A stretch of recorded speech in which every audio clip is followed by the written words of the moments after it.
ஒரு காட்டுல நிறைய மிருகங்கள் ரொம்ப சந்தோஷமா வாழ்ந்து வந்துச்சு.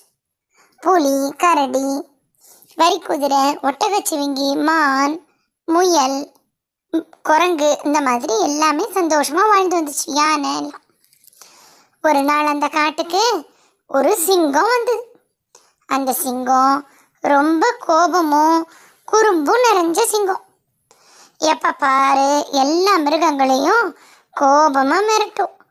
அதே மாதிரி அந்த மிருகங்கள் வேற ஏதாவது வேலை பண்ணிக்கிட்டு இருக்கும்போது இந்த சிங்கம் போய் குறும்பு பண்ணிடும். உதாரணத்துக்கு யானை தூங்கிக்கிட்டு இருக்கும்போது யானையோட தும்பிக்கையே முடிச்சு போட்டு வச்சிடும். வரிக்குதிரை சாப்பிட்டுக்கிட்டு இருக்கும்போது வரிக்குதிரை உடம்புல எல்லாம் கோடுல கிறுக்கி கோலம் போட்டெல்லாம் வச்சிடும். அதே மாதிரி மானோட கொம்புல எல்லாம் நல்ல குப்பைய கொடியெல்லாம் கட்டி வச்சிடும். முயலோட காதை பிடிச்சி தூக்கி தூக்கி கீழே தொப்பு தொப்புன்னு போடும். இந்த மாதிரி எல்லா மிருகங்களையும் பாடா படுத்துச்சு இந்த சிங்கம். ஒரு நாள் மீதி எல்லா மிருகங்களும் ஒரு இடத்துல கூடி இந்த சிங்கம் பண்ற தொல்லையெல்லாம் பத்தி பேசிக்கிட்டு இருந்தது. யாராவது இந்த சிங்கத்தை எப்படியாவது இந்த காட்டுலேருந்து விரட்டிடணும், ரொம்ப படுத்துது, நம்ம எல்லாரையும் கஷ்டப்படுத்துது, எல்லாருக்கும் தொல்லை தருதுன்னு ஆலோசிச்சுட்டு இருந்தது. அப்ப மரத்து மேல உட்காந்துருந்த குரங்கு எல்லா மிருகங்களையும் பார்த்து கேட்க பிக்கேன்னு சிரிச்சுது. இதனால மிருகங்களுக்கெல்லாம் கோபம் வந்துடுச்சு.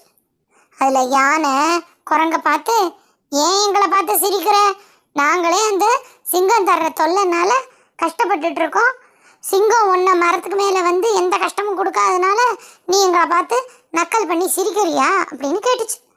அதுக்கு உடனே குரங்கும் சிரிச்சுக்கிட்டே, அந்த சிங்கம் எனக்கு அடிமை, நான் என்ன சொல்கிறேனோ அதைத்தான் அந்த சிங்கம் செய்யும், தெரியுமா உங்களுக்கு அப்படின்னு சொல்லிட்டு இந்த கிளையிலேருந்து அந்த கிளை தாவிடுச்சு.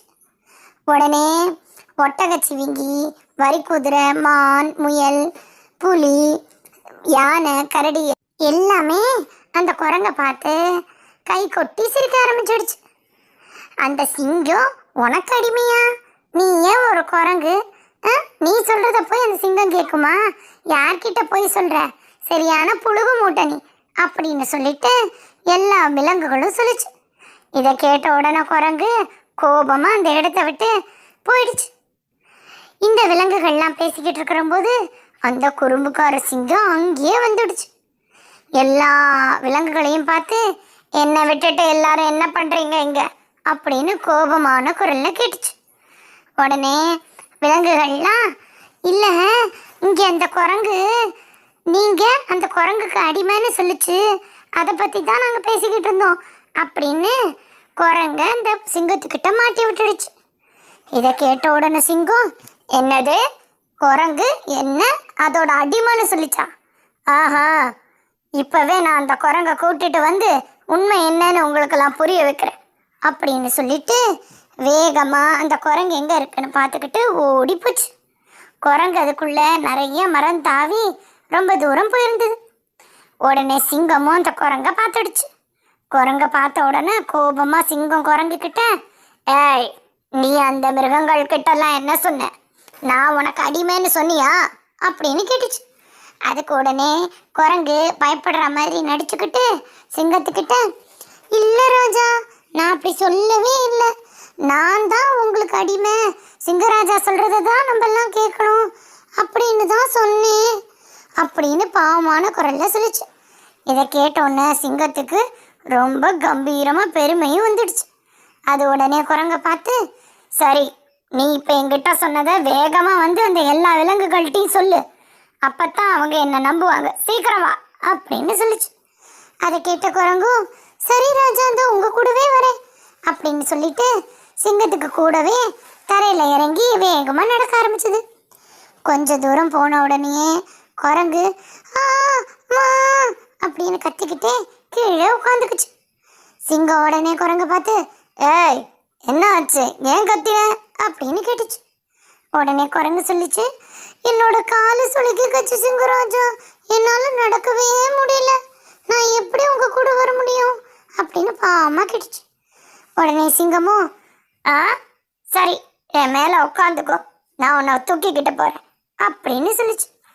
உடனே குரங்கும் சிங்கத்துக்கு மேல உட்காரலான்னு பார்த்தா சிங்கத்தோட உடம்புலேருந்து குரங்கு தொப்பு தொப்புன்னு கீழே விழுந்துக்கிட்டு இருந்தது. அதனால அது சிங்கத்துக்கிட்ட சொல்லிச்சு, அரசரே, உங்கள் மேலே என்னால் உட்காரவே முடியல. நான் வேணா இலையெல்லாம் ஒன்றா சேர்த்து ஒரு பாய் மாதிரி போட்டு அதை உங்கள் மேலே போட்டு உட்காந்துக்கிட்டுமா அப்படின்னு பாவமாக கேட்டுச்சு. உடனே சிங்கமும் சரி சரி அப்படியே பண்ண அப்படின்னு அனுமதி கொடுத்துருச்சு.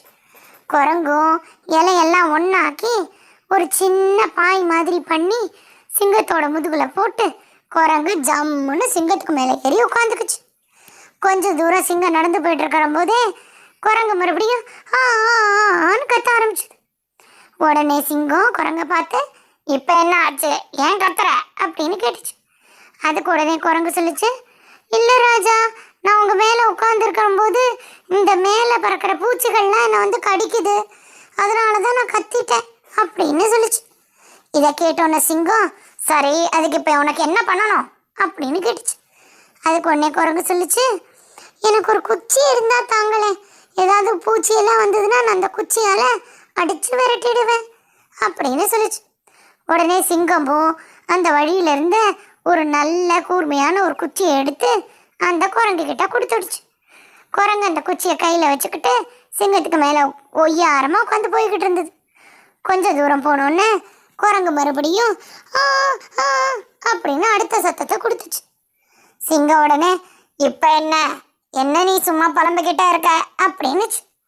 உடனே குரங்கு, இல்லை ராஜாவே, உங்கள் மேலே உட்காந்துக்கிட்டா நான் எதை பிடிச்சிக்க, எதையும் பிடிச்சிக்க முடியாதனால நீங்கள் வேகமாக போகிறீங்களா, அப்போ நான் கீழே விழ போயிட்டேன், அதான் கத்தினேன் அப்படின்னு சொல்லிச்சு. உடனே சிங்கமும் சரி அதுக்கு இப்போ என்ன பண்ணணும் அப்படின்னு கேட்டுச்சு.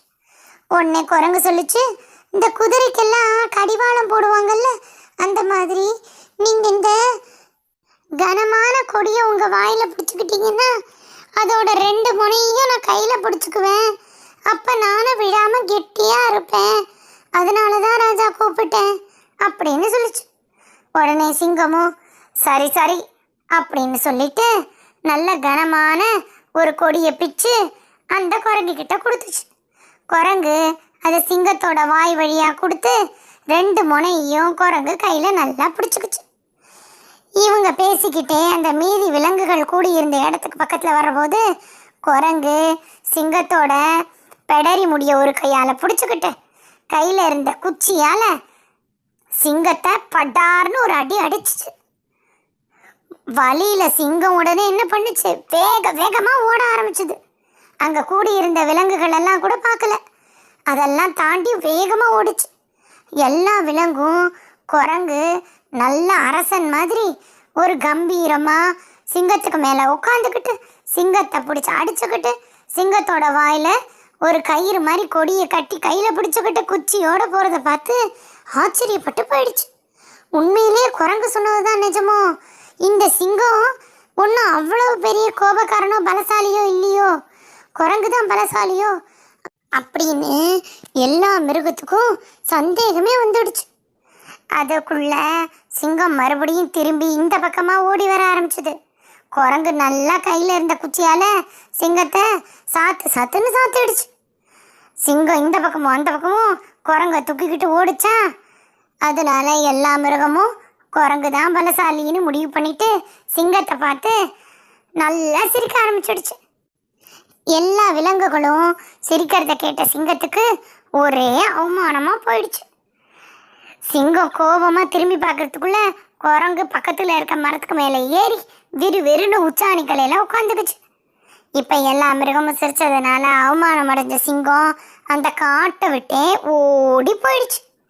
எல்லா விலங்குகளும் குரங்குக்கு நன்றி சொல்லிச்சு. நீ என்னதான் குறும்பு பண்ணினாலும் அதனால எங்களுக்கு நல்லது தான் நடந்திருக்கு, ஒரு வழியா அந்த சிங்கம் இந்த காட்டை விட்டே போயிடுச்சு, அப்பா இனிமேல் நாங்கள் நிம்மதியாக இருப்போம் அப்படின்னு சொல்லி குரங்குக்கு நன்றி சொல்லிச்சு. எல்லா மிருகங்களும் சந்தோஷமாக அந்த காட்டில் வாழ ஆரம்பித்தாங்க.